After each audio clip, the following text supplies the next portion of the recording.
Olá, boa tarde, bem-vindo ao programa do Contas Poupança, o primeiro a partir dos novos estúdios da SIC, em Passo de Arcos. Seja bem-vindo. Como sempre, durante a próxima hora vamos debater questões que são do seu interesse enquanto consumidor. Queremos esclarecê-lo e dar-lhe dicas de poupança. Hoje, em particular, vamos ensinar-lhe pequenos truques para aumentar o reembolso do IRS, ou pelo menos para pagar menos imposto. Se tiver dúvidas, já sabe, ligue pelos números de telefone 21416-1147 e 21416-1148. Coloque em direto a sua pergunta de forma objetiva, concisa, só assim conseguiremos responder a todos. Estamos também a transmitir este programa em direto no Facebook da SIC Notícias e por aí pode igualmente colocar as suas dúvidas. Além do telefone e do Facebook, ainda pode fazer chegar a sua pergunta através do WhatsApp, agora aqui no formato de vídeo para o número 963-168-000. Para o esclarecer, está em estúdio, como sempre, o Pedro Anderson, jornalista e autor da rubrica Contas Poupança, e Paula Franco, bastonária da Ordem dos Contabilistas Certificados. Bem-vindo aos dois. A relação do cidadão com a autoridade tributária é cada vez mais automatizada. Paulo Franco, mais automatizada, podemos dizer mais facilitada para quem tem que, de facto, prestar contas ao Estado? Em primeiro lugar, boa tarde, muito obrigada pelo convite e dou-vos parabéns pelas vossas novas instalações, que é sempre obrigado. Simpático quando mudamos de locais e para locais melhores. Em relação à pergunta que refere, é uma pergunta muito interessante, que é, nós estamos a passar por uma mudança muito grande em termos de tudo aquilo que o Estado nos consegue pré-preencher a nível declarativo. Mas temos que ter a consciência que o preenchimento que mesmo que apareça pré-preenchido tem que ser confirmado e verificado, porque pode haver falhas de algumas informações. Portanto, facilita no sentido do controle, de podermos comparar com aquilo que achamos que é o correto e, com o tempo, começar a confiar naquilo que nos aparece preenchido. Mas há uma regra fundamental, que é preciso confirmar e verificar se aquilo que está corresponde àquilo que são as nossas despesas, aos nossos rendimentos. Fica aqui, então, desde já, este primeiro aviso é mais fácil, mas não é, de facto, para confiar totalmente e, portanto, devemos ter, apesar de tudo, algum cuidado com os números que aparecem e confirmar. De facto, o preenchimento, as contas, nesse aspecto, a vida está mais facilitada. E neste programa, como dissemos, as perguntas têm que vir daí, de parte do espectador, e já está em linha Fernando Lopes, que nos liga de Lisboa e que tem uma questão para colocar. Muito boa tarde, qual é a sua questão? Boa tarde, como está? Está bem? Bem, obrigado. Olha, é o seguinte, eu ganho 456 cêntimos de reforma. Eu tenho que fazer IRS? Muito bem, vamos lhe responder de imediato. Obviamente ganha euros, não cêntimos, mas a pergunta é esta, tem que preencher. É uma coisa, tem que pagar é outra, não é? Claro, exatamente. É uma das situações que provavelmente a declaração já aparece automática e que, se por acaso não for ao site validar essas mesmas declarações, ela torna-se automática no fim do prazo. Portanto, aquela situação que dispensava muitos contribuintes de entregarem declaração, agora já não é algo que seja necessária essa preocupação, porque chegando ao fim do prazo, este tipo de declarações tornam-se automáticas. Portanto, não tem que entregar, ela estará lá e torna-se automática, e para este tipo de rendimento não haverá imposto a pagar. Portanto, ficam aqui as respostas para este nosso espectador Fernando Lopes. Não tem que fazer, no fundo, rigorosamente nada e, à partida, com este valor, também não vai ter que pagar IRS. Explicada, então, a primeira pergunta, vamos aguardar pela segunda questão que nos estará colocada em direto por um espectador. Pedro, até lá, vamos continuar aqui também a abordar umas outras questões, ainda sobre esta questão, quer dos prazos, quer da facilidade com que se chega a um computador. Tu próprio na peça falavas que há computadores nas finanças. De facto, as pessoas têm que se mentalizar, por um lado, como dizia muito bem a doutora Paula, há necessidade de controlar o que lá está, mas as pessoas têm que também perceber que o que lá está também está muito mais fácil e, se mesmo assim for difícil, alguém dá uma ajuda. Sim, há várias ajudas. Nas repartições de finanças normalmente há sempre um posto, ou às vezes até mais, na altura da entrega do IRS para dar apoio ao contribuinte. Mas há sempre também um filho, um neto, um vizinho que ajuda. O importante é as pessoas terem a preocupação de conferir os valores que lá estão. O facto de ser automático não quer dizer que esteja certo. É preciso conferir as faturas do e-fatura, se estão pendentes ou não, e pô-las nas categorias certas. E também agora, nesta fase, atualizar o agregado familiar, porque utilizam os dados que foram entregues no ano passado. É um assunto que seguramente vamos voltar a falar, a questão do agregado familiar. Vamos, para já, ouvir mais uma pergunta. Esta foi gravada. Madalena Caiola pergunta até que idade um filho no agregado familiar pode ser considerado como dependente. Tenho 21 anos e gostaria de saber até que idade é que posso preencher o IRS com os meus pais. Ora, aqui não sabemos mais pormenores sobre esta Madalena Caiola, qual é a situação dela fiscal, mas de qualquer forma a questão dos dependentes, não é? No fundo, que resposta é que podemos dar? Bom, para já a idade está fixada em 25 anos, até aos 25 anos. E a lei mudou bastante em relação a este aspecto. Anteriormente exigia que houvesse uma inscrição num grau de ensino para fazer parte do agregado familiar e hoje em dia já não tem essa exigência, precisamente porque hoje os filhos ficam mais tempo em casa e, portanto, houve um alargamento desta possibilidade de serem independentes. A única coisa que poderá afastar alguém até essa idade, um dependente até essa idade de fazer parte do agregado familiar, é ter um rendimento superior ao salário mínimo nacional anual. Aí é que sim, que terá que já que entregar sozinho a sua declaração de rendimentos. Mesmo não tendo os 25 anos? Mesmo não tendo os 25 anos, sempre que tiver. Aliás, têm surgido algumas situações e que, por exemplo, pensão de alimentos. Quando as pensões de alimentos são muito elevadas, apesar de ser apenas uma pensão de alimentos, se ultrapassar o valor do ordenado do salário mínimo nacional anual, já tem que entregar uma declaração sozinho. Portanto, pode ser até um menor e ter que entregar uma declaração sozinho. E já não faz parte do agregado. E já não fará parte do agregado familiar. Exatamente. Isso é bom que fique esclarecido porque é uma questão que... Aliás, nós temos mais perguntas sobre este tema e causa alguma confusão, não é? Porque são menores, aparentemente não deviam pagar impostos, mas não é bem assim. Não é bem assim. Tem rendimentos. E quem tem rendimentos tem que pagar e, portanto, fica aqui a questão esclarecida. Ora, outra pergunta que nos é colocada por Bruno Monteiro diz que no ano passado, pela primeira vez, selecionou a opção União de Facto para efeitos de IRS. Tendo em conta que a situação não se alterou, pergunta se tem de validar o agregado familiar. Ora, era aquilo que eu dizia há pouco, há mais questões sobre a questão do agregado familiar. Neste caso, qual é a resposta? Elas mantêm-se em relação à declaração anterior. Portanto, o que deve ser feito, e tem que ser feito até ao dia 15 de fevereiro, é se houver alterações em relação ao agregado familiar que constou da declaração de IRS do ano anterior, aí devem ser feitas as respectivas alterações. Se nasce um novo dependente, se há uma separação, se há um casamento ou uma nova união de facto, aí sim, até dia 15 deve ir confirmar os dados do agregado familiar para que apareça depois já pré-preenchido. De fevereiro. E depois... Não, confirmar estes dados significa que depois vai aparecer pré-preenchido ou já preparado para que aceite estas condições do agregado familiar. E ao escolher esta opção no portal das finanças, está lá um alertazinho para atualizar o agregado familiar. Para além de alguém ter de dizer que alterações é que houve no agregado familiar, também tem um outro campo que é para confirmar a morada da habitação própria e permanente. Isto é importante também por causa das deduções, quer dos juros do banco, quer da renda, se tiver a casa arrendada. Portanto, as pessoas não se devem esquecer de, pelo menos, ir lá ver se está tudo bem. Se não houve nenhuma alteração em relação ao ano passado, eventualmente não perderá nada se não fizer nada. Mas, por uma questão de prevenção, seria importante o contribuinte ir lá ver se está tudo bem, é consultar. Se estiver tudo bem, não faz mais nada. Se tiver de fazer alguma alteração, é fazê-lo rapidamente. E é bom sublinhar que, de facto, a alteração do agregado familiar pode não ser em número de pessoas, mas do seu local de habitação. E, portanto, e também no caso de guardas partilhadas, este ano creio que há uma alteração importante que é, já podem dizer qual é a percentagem de cada despesa que foi definida pelo Tribunal para a Saúde, para a Educação, porque ao preencher esses dados, Quando essas pessoas, se tiverem direito ao IRS automático, as contas já vêm todas feitas. E, portanto, só tem de confirmar se está realmente tudo bem ou não. Se não fizer nada disto, vai ter de entregar manualmente o IRS, como é normal, e vai ter de fazer todas essas alterações e todas essas contas à mão.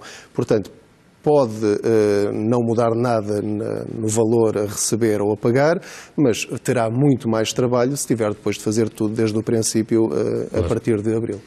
Portanto, mais um sublinhado, eu diria assim, neste programa, quando se prepara para preencher a declaração de IRS deste ano, referente ao ano passado, convém sempre olhar para trás e ver que alterações houve no ano anterior, nomeadamente na questão do agregado familiar ou da sua residência fiscal. Outra dúvida de Marta Alves, também está ligada um pouco a esta questão, diz respeito aos contribuintes casados ou em união de facto. Gostaria de saber se há mais benefícios para um casal fazer o IRS separado ou em conjunto. Ora, esta questão é uma questão que já se coloca há muitos anos, porque as pessoas ficam sempre na dúvida. Doutora, qual é a melhor solução? Em regra, o apresentar conjuntamente é mais benéfico. Em regra, lá está. Mas o ideal, e atendendo a que temos simulações disponíveis, é conseguir fazer as simulações separados e em conjunto para ver o que é que dá. Mas, em regra, o conjunto é sempre mais benéfico, até porque tem depois a dedução específica e a divisão pelo agregado pelo casal e, por isso, normalmente é mais benéfico. A resposta mais geral é essa, de facto. Mas tem que se testar. É testar sempre, simular antes de entregar o IRS, ver quanto é que é a entrega de um separadamente, a entrega do outro separadamente, somar os dois valores e depois em conjunto e comparar os dois valores. Mas é muito curioso que eu encontro ainda casais que acham que por estarem casados não podem entregar em separado, porque encaram a expressão em separado como estando divorciados ou separados de facto. E não é o caso. A situação de estarem casados ou não é completamente irrelevante para as finanças. É a forma de fazer as contas para o IRS e não tem a ver com o Estado Civil. Não há nada como fazer o teste Também simular. acredito que existam algumas dúvidas aí, porque durante muitos anos foram obrigados a declarar juntos, bastava serem casados que tinham que declarar juntos, a não ser que estivessem separados de facto. E essa alteração que foi recente, não é, que agora permite entregar em separado, mesmo estando casados. E escolher a melhor opção. E escolher a melhor opção. Muito bem. Outra questão que nos é colocada, esta é via Facebook, é colocada por Manuela Bernardo, diz que, ou pergunta como é que um casal separado com um filho, em que a guarda é partilhada de igual modo, deve preencher o IRS. Manuela refere ainda que as faturas referentes a atividades da criança vêm identificadas. Essa é uma das questões que está mais clarificada agora com a alteração que existiu para o ano 2018. Porque realmente quem tinha, e passou a ser uma constante, haver muitas situações de, em caso de divórcio, a guarda ser partilhada, a guarda dos filhos, dos dependentes, e isso causou aqui algum constrangimento em termos de IRS, porque não estava prevista esta situação. Hoje em dia já está prevista, tudo já está ajustado para que se consiga partilhar, nomeadamente a percentagem das despesas, conforme ficou definido no Tribunal ou no acordo que foi feito. Agora, é muito importante que até dia 15 atualizem também isto nos dados do agregado familiar, que digam que efetivamente se os dependentes estão em guarda conjunta ou não, e a morada e o domicílio mais constante da criança. Isto é extremamente importante para definir isto e a percentagem de despesas que cada um suporta. Já agora, se me permite a pergunta, porque eu não sei a resposta. Há duas pessoas com crianças com guarda partilhada. Quem é que faz essa atualização do agregado familiar? Imagino que, por exemplo, o pai diz uma coisa e a mãe diz outra. Devem combinar os dois quem é que atualiza, porque são dois agregados familiares, basicamente. Claro. Eu, ao fazer a reportagem, fiquei com esta dúvida e não consegui encontrar a resposta. Essa dúvida continua a existir. Portanto, é natural que nestes casos existam algumas situações de conflito, o que vão trazer constrangimentos agora no preenchimento do IRS. Pois vai dar uma anomalia qualquer. Vai dar uma anomalia. Portanto, qualquer um deles pode fazer essa indicação e essa essa atualização do agregado familiar. O ideal era fazer os dois em função da situação. Se um fizer e o outro não, vai dar provavelmente anomalia. Mas a guarda conjunta, ou a guarda partilhada, é um bocadinho mais fácil em termos de IRS, porque em regra não há uma pensão de alimentos, portanto não há rendimento por parte dos dependentes, nem há uma dedução à coleta por parte de quem paga. O que significa que há os filhos ficam em casa de um alternadamente, em casa do pai ou da mãe, e portanto há uma partilha completa, quer das despesas, quer de tomar em conta durante essa semana, o que significa que em regra não há uma pensão de alimentos, que é onde aconteciam maiores divergências em IRS. Portanto, a divergência que pode existir é a nível do cruzamento da informação geral. Já não dará em função do rendimento também. E é bom, de facto, isso ficar bem sublinhado, porque as pessoas podem confundir as situações e estarem a fazer as declarações de forma errada. Já agora, esta nossa telespectadora sublinhou aqui um pormenor de que as faturas referentes à atividade da criança estavam identificadas.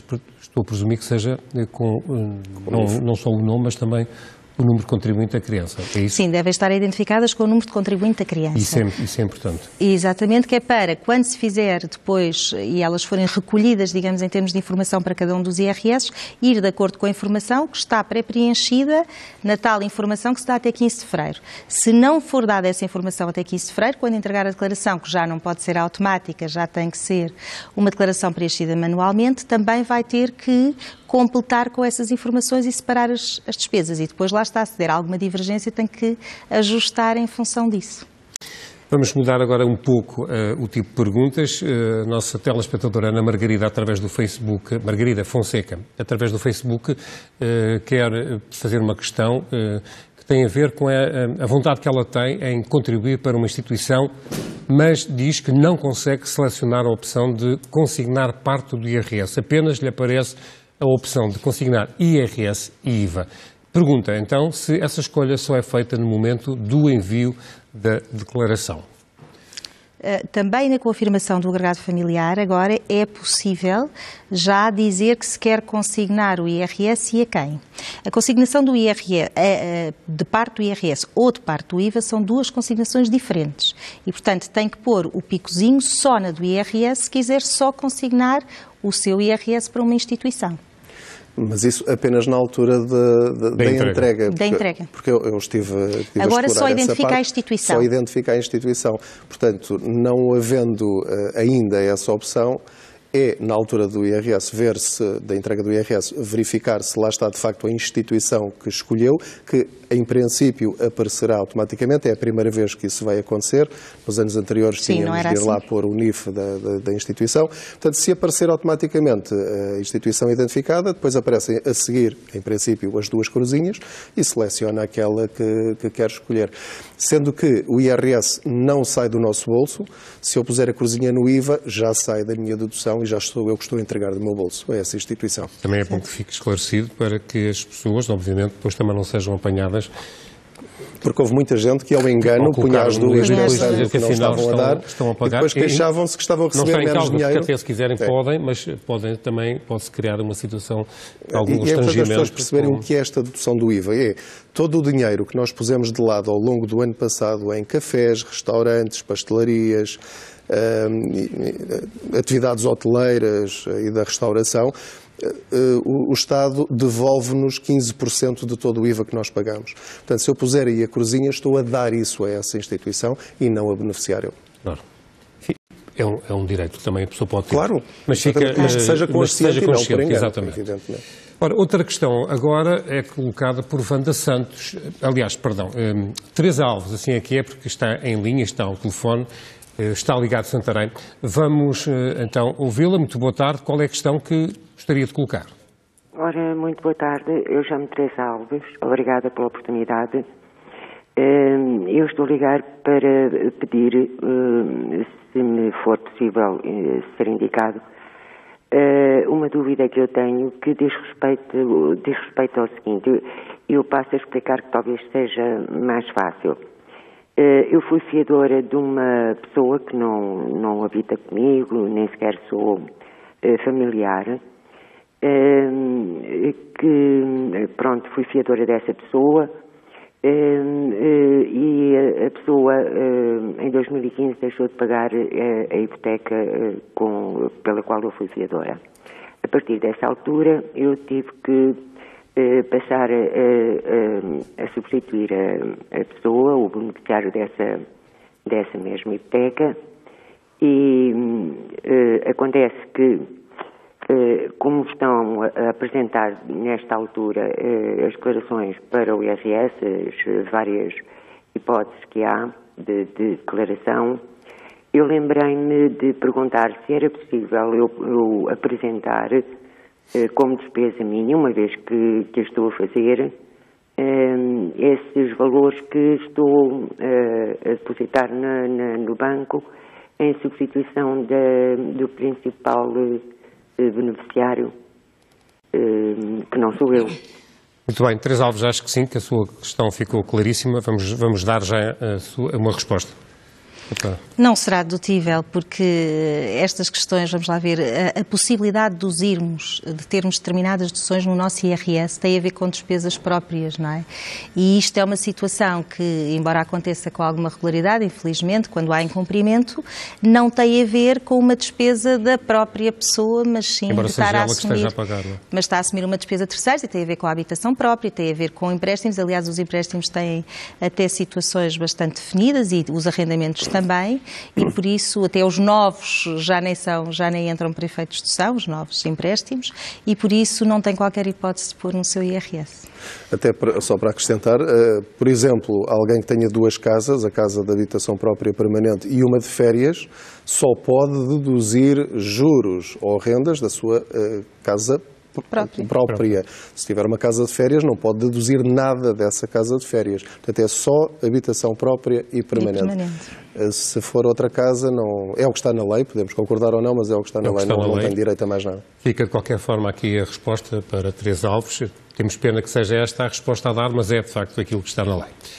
E agora, ao telefone está Ana Teixeira, está a telefonar de São Brás de Alportel, tem também uma questão para nos colocar. Muito boa tarde, e qual é essa questão? Faz favor. Muito boa tarde. Olha, a minha questão é muito simples. É assim, eu sou aposentada da Caixa Geral de Aposentações e tenho uma filha com uma incapacidade de 95%. Gostava de saber se eu estou integrada nesse grupo novo agora do IRS automático.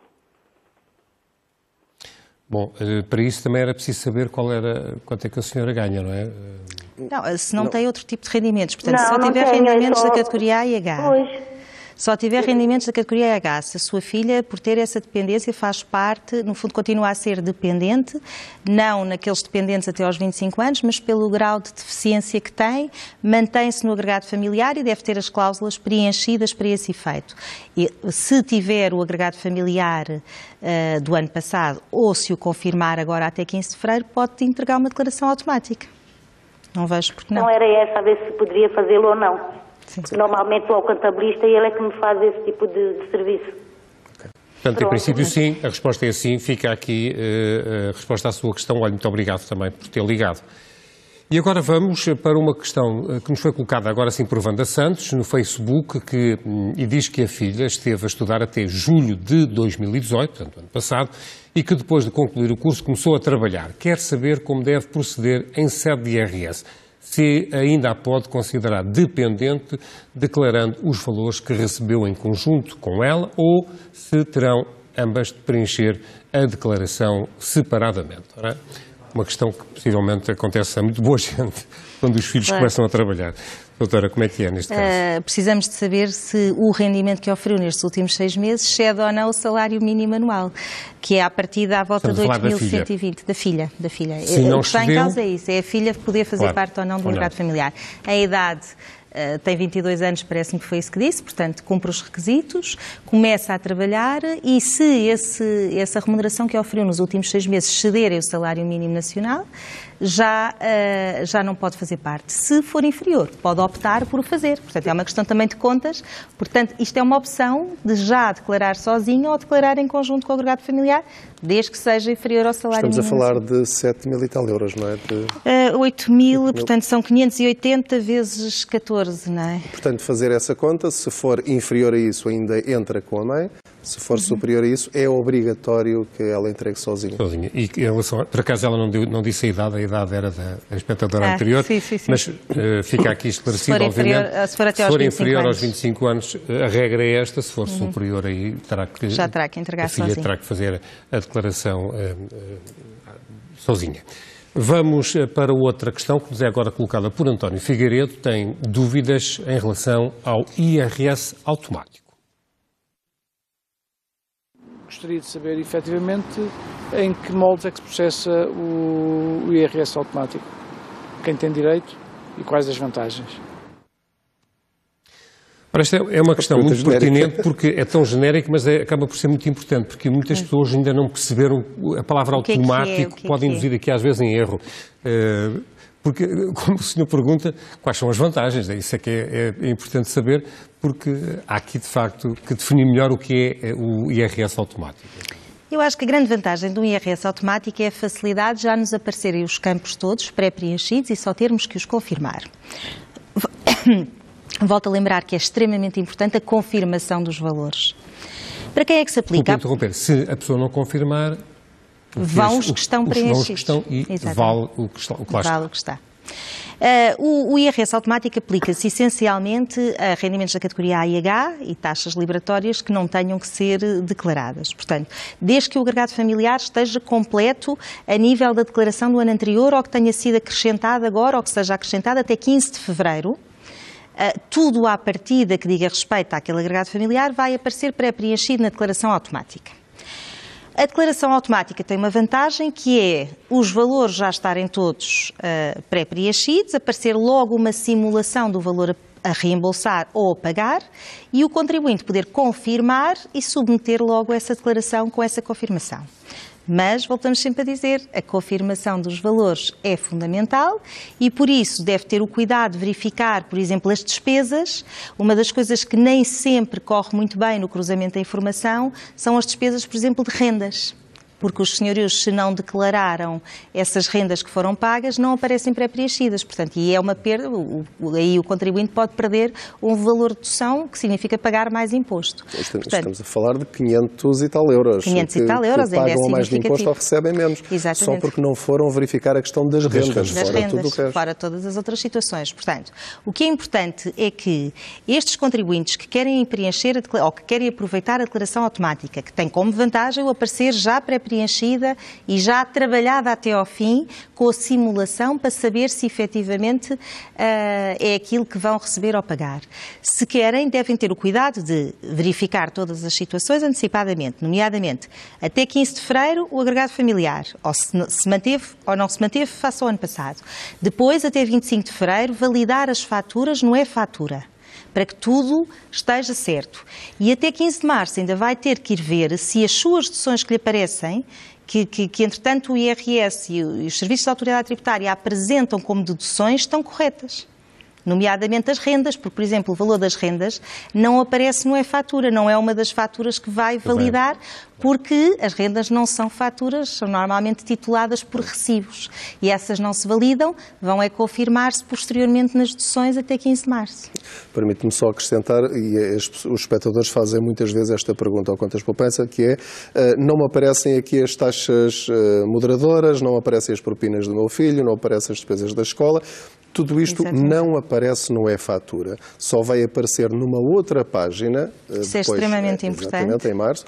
E, portanto, elas não andam desaparecidas. Há pessoas que estão a inserir manualmente todas essas, não lhes podemos chamar faturas, esses recibos, essas despesas, desnecessariamente, porque vão ser todas anuladas. Portanto, só vão aparecer depois, é preciso vê-las até dia 15 de março, como já foi dito.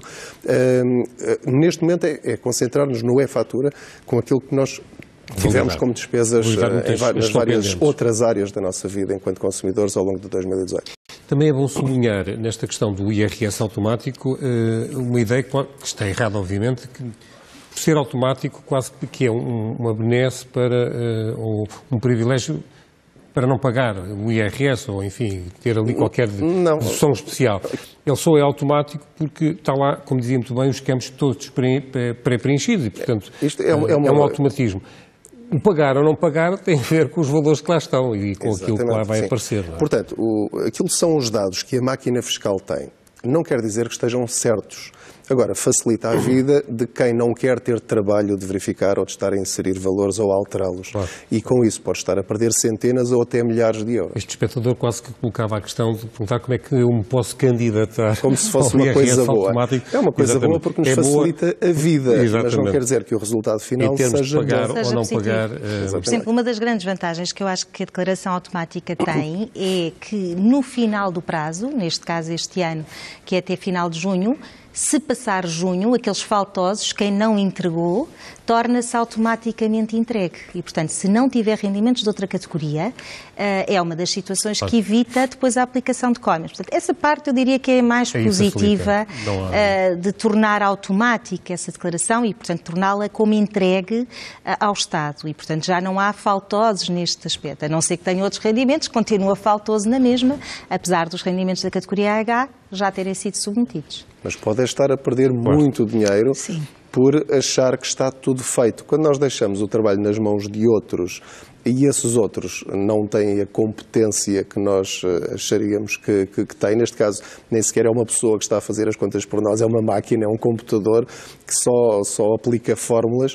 nós podemos estar a perder muito com isso. Portanto, é a altura de nós, enquanto contribuintes, enquanto cidadãos, metermos mãos à obra e cuidarmos do nosso dinheiro, porque aquilo é o nosso dinheiro, nós temos direito ou a reembolso ou a pagar menos imposto.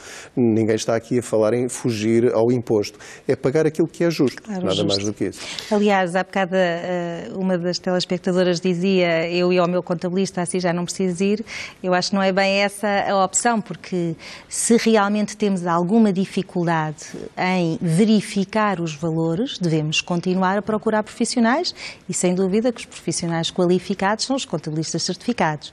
Agora, isto continua a exigir uma série de requisitos prévios, nomeadamente a verificação, a ida ao e-fatura, verificação do agregado familiar, a verificação depois até março se as despesas estão ou não. Portanto, o facto de nos aparecer uma declaração automática e pré-preenchida, existiram alguns trabalhos prévios feitos pelo próprio contribuinte, pelo Estado e pelas empresas que declararam, entretanto, os rendimentos, que levou e que originou esse preenchimento, que pode estar mais correto ou menos correto e que tem que ser verificado. Aliás, deixa-me dizer que às vezes o barato sai caro. Portanto, se eu sei preencher o meu IRS e tenho a certeza do que estou a fazer, se calhar não há necessidade de contratar um contabilista. Claro. Agora, para poupar 20, 30 ou 40 euros, eu estar a perder 500, 800 ou 1.200 euros porque podia ter escolhido uma cruzinha e não escolhi, quer dizer, pode ser um muito mau negócio. Muito bem, vamos continuar porque hoje aparentemente parece que há muitas questões que estão a ser colocadas. Vamos ouvir mais uma de João Paulo Alves, que quer saber se é possível corrigir o IRS de anos anteriores, incluindo os pais como ascendentes. Sim, qualquer erro no IRS tem sempre um ano para o corrigir sem qualquer problema. Agora, se ele origina imposto a favor do contribuinte, já depende da verificação e da aceitação da própria autoridade tributária perante a situação que foi de correção. Mas, a partir daí, em 4 anos é sempre possível fazê-lo. Portanto, fica aqui esta resposta para o nosso espectador, sim, mas, obviamente, dependente também da situação que a autoridade tributária leva. Se me permites acrescentar, ao longo dos anos tenho tido essa experiência. Sempre que fazemos estas reportagens a alertar para determinados pormenores, as pessoas perguntam sempre, então, mas eu no ano passado fiz mal e ainda dá para corrigir? Dá sempre para corrigir, dá sempre pelo menos para tentar. Não se perde nada por tentar. Não fazendo nada, aí se não fizer nada, já está perdido. Às vezes é preciso apresentar uma reclamação graciosa, um pedido por escrito, um requerimento. São coisas que dão trabalho.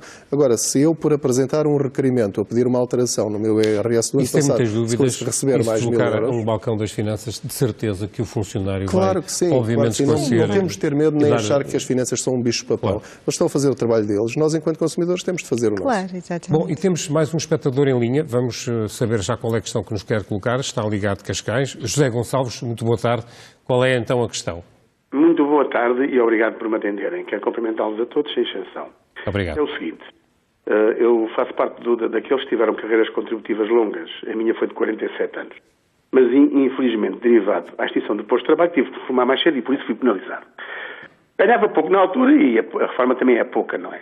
A minha pergunta e a minha questão é uma questão simples. Eu pergunto se é necessário eu fazer IRS e a minha esposa também. Nós vivemos juntos, claro, mas cada um faz o seu IRS. Não fazemos IRS em conjunto, cada um faz o seu. A minha esposa tem um valor de reforma de 410 euros e tem tem 65% de incapacidade derivada de um problema oncológico que teve. E a minha reforma não chega a 645 euros. Eu pergunto, é necessário nós fazermos IRS? É a minha questão. Muito bem, muito obrigado pela questão que coloca. Muito obrigado. Esta é a mesma situação que vem sendo... Já foi colocada. Realmente há uma série de contribuintes que estão dispensados com este tipo de rendimentos, mas de qualquer maneira é uma questão que hoje em dia não é propriamente fundamental face a que em junho todas se tornam efetivadas e entregues. Agora, há uma questão aqui que referiu que é o grau de deficiência da sua mulher. E aí tem que ter o cuidado de ver se efetivamente isso já está no site das finanças, já está, ou na comunicação do agregado familiar, valida essa informação ou entrega num serviço de finanças para validar que isso realmente está a ser considerado. Claro que com este tipo de rendimento não vai pagar impostos, tenha ou não tenha a deficiência, portanto, à partida não terá esse problema.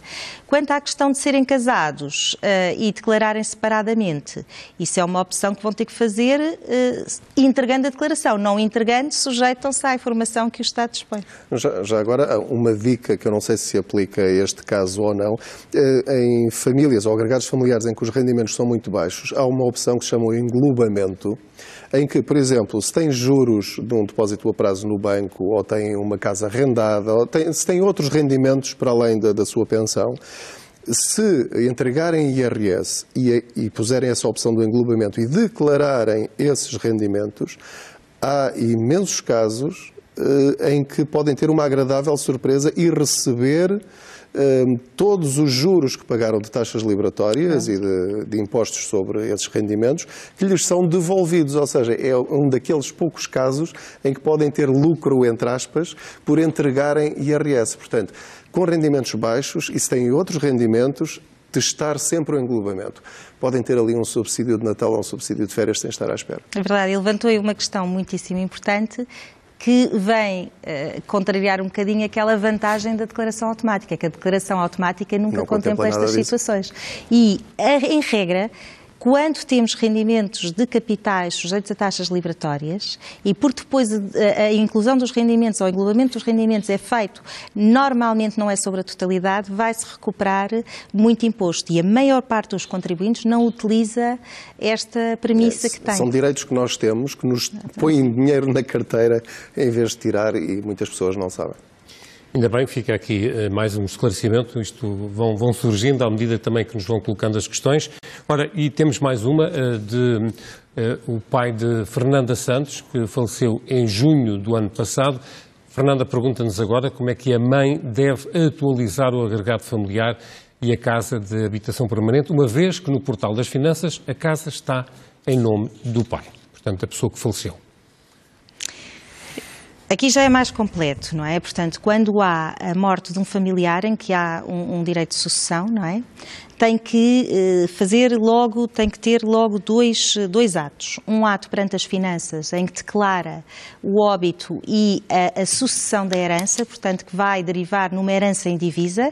E se tem uma filha que é quem está a comunicar isto, significa que a habitação dependente, como ela foi comprada, mas se está em nome do pai, vai ter com certeza já e derivar numa herança indivisa, em que deixa de ser só da mãe e é da mãe e dos filhos que existirem e, portanto, passa a estar no âmbito de uma herança indivisa. Portanto, a primeira atualização que devem fazer é fazer a comunicação para efeitos de imposto de selo nas finanças para dar precisamente esse início de sucessão após a morte de alguém. Depois, em termos de IRS, vai ter que atualizar o agregado familiar, referindo que vai ter o cônjuge falecido para que isso seja depois tido em conta.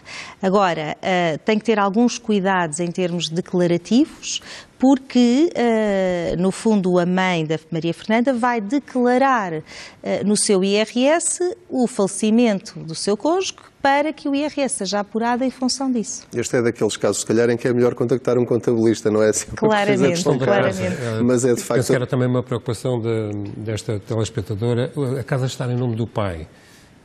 Portanto, são questões, de facto, nestes momentos, em que as pessoas, até pela questão eu acho própria que a questão é mesmo agora como o prazo para atualizar. Mais termina agora a 15. É 15 de fevereiro, portanto, temos 15 dias. 15 dias, não é? E, portanto, é normal que não se saiba o que vão fazer. Portanto, se calhar ligando para as finanças mesmo, de uma forma mais rápida, o número de telefone é o 217 206 707. Ligando, eles funcionam muito bem nos últimos anos. Sim, ou o serviço mesmo de património, em qualquer serviço de finanças, apresentar o óbito e todos os bens que existem, que são do cônjuge e dos filhos, e será ajustado depois o património, nomeadamente a casa de família, que agora não será só da mãe, mas sim da mãe e dos filhos. Do novo agregado. Muito bem. Outra questão que nos é colocada, através de Maria Prata Antunes, ela diz que recebe as receitas médicas por SMS. Pergunta como é que as finanças conseguem comprovar se ela tem ou não a receita respectiva, no caso das faturas que validou como sendo despesas de saúde. Aqui já estamos a falar de uma questão muito própria, porque estamos a validar e a senhora quer perceber como é que as finanças sabem ou não. E como é que guarda as faturas? Só as despesas com medicamentos que não estejam à taxa reduzida é que têm que ter uma receita a justificar. E essas sim têm que ter a receita. Agora, o facto de receber por SMS não quer dizer que não exista uma receita também que deva guardar, nomeadamente, nem que seja no SMS, para apresentar se for requerido pelas finanças. Porque o que acontece é que nós vamos ao e-fatura e na validação da fatura indicamos a parte da fatura que tem despesas à taxa de 23%, dizemos qual delas é que é suportada por receita. E se as finanças quiserem confirmar, se não tiver receita, não pode. E isto é um ato que é voluntário nosso e que nós dizemos que temos ou não temos a receita. Posteriormente, se as finanças quiserem confirmar, podem sempre pedir a confirmação destas situações. E aí tem que ter um comprovativo para... Mas eu compreendo a dúvida da espectadora, porque ela quer inserir o valor correto e não tem a receita, só tem um SMS. Aí, já fiz essa reportagem, é ir a MySNS na internet e depois com o número do utente e com uma password que terá de pedir, tem acesso a essas receitas todas e pode até imprimir e fica lá guardada para sempre. Do papel nunca ainda perde é nenhuma importante para fatura. algumas pessoas. Portanto, se for necessário, sim. Se for chamada às finanças, estão disponíveis na internet, no site do É uma boa utente. dica que fica aqui também, sim, esta indicação do MySNS, que é... E há uma aplicação para embora seja mais um também. site e uma aplicação, ou mais e algumas pessoas que documento. possam ter alguma dificuldade, há sempre alguém, como tu dizias, se for uma farmácia, eles ajudam. Ou os próprios farmacêuticos nas farmácias também, os funcionários das farmácias podem ajudar e, portanto, o problema da fatura, da receita em si em papel, ela existe.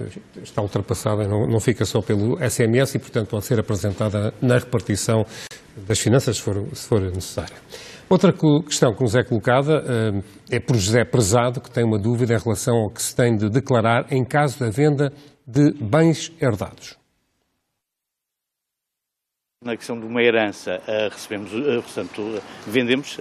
os bens, vendemos e, portanto, para o IRS não sabíamos o que é que havíamos como é que havíamos de declarar. Portanto, se pagávamos mais-valia, se não pagávamos, entre a diferença entre aquilo que tinha sido agora à venda e aquilo que tinha sido a compra. Bom, mais uma questão. Essa é uma das questões muitíssimo colocadas. Eu diria que uma questão dessas, de facto, exige o acompanhamento de um profissional. E um contabilista certificado deve ser consultado neste caso. Porquê? Porque os bens herdados, quando são vendidos, podem efetivamente gerar mais-valias. Mas tem que se aferir os momentos em que existiram, qual foi o momento da herança, que é a morte daquele que lhe deu a sucessão, e que, inclusivamente, se foi mãe e pai, pode ser em momentos diferentes.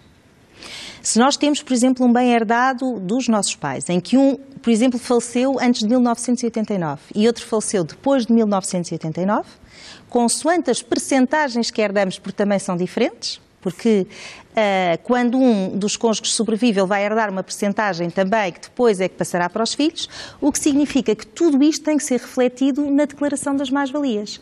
O momento da morte do pai, que pode originar isenção, inclusivamente da mais-valia, se for anterior a 89. Se for posterior a 89, já vai originar pagamento de mais-valias. O valor que é considerado em regra como valor de compra, que é o da herança, é o valor patrimonial tributário a essa data que serviu para efeitos de liquidação do imposto de selo. Portanto, eu diria que esta é uma das matérias que mais problemas traz a nível de divergências e de complicações e que é preciso ter as informações corretas e preencher os dados corretos para que tudo bata certo. Portanto, o acompanhamento aqui de um profissional é fundamental. Bom, muito obrigado. Nós estamos já mesmo no fim do programa, já não é possível estender mais, nem sequer ouvir mais questões. Penso que ficaram aqui respondidas a maior parte delas, ou todas. Alguma dúvida também que possa surgir, pode contactar o programa Contas Poupança, que volta na quinta-feira que vem. Será sobre simuladores de pensões da Segurança Social e da Caixa Geral de Aposentações. Um tema também interessante. Regressamos então para a semana. Boa tarde.